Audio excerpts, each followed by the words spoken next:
Inilabas na pasado alas 12 kaninang hating gabi ni SB19 leader Pablo or John Paulo Nace ang kanyang panibagong kanta na may titulong EDSA.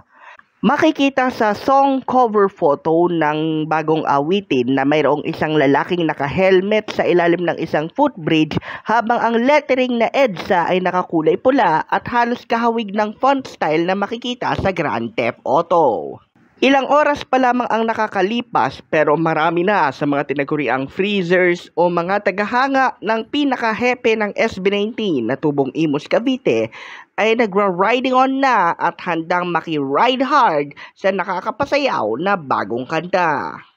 Bagaman walang advance promotions at bigla na lamang itong sumulpot sa Spotify at Apple Music, marami ang natutuwa na mayroon na namang isang bagong handa na komposisyon ang leader ng Mahalima.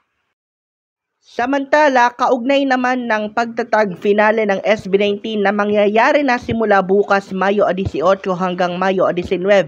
kung akala ninyo'y hanggang 5 lamang ang mga special guest na magpapaunlak sa naturang concert, marami ang nagkamali dahil inanunsyo ng mismong social media platforms ng Mahalima na kanila ring makakasama bilang pang-anim na guest artist ang isa sa mga collaborators nila para sa awiting Moonlight na si Terry Jong. Kaya marami sa mga 18 ang nagsasabi na baka saan mang parte ng konsyerto ay mauwi na lamang sila sa walang humpay na sayawan ng Moonlight. Para sa Mabuhay Radio News na walang takot at walang pinapaboran, ito ang Senbatsa Patrol number 2, Stephen Saraspe Perez.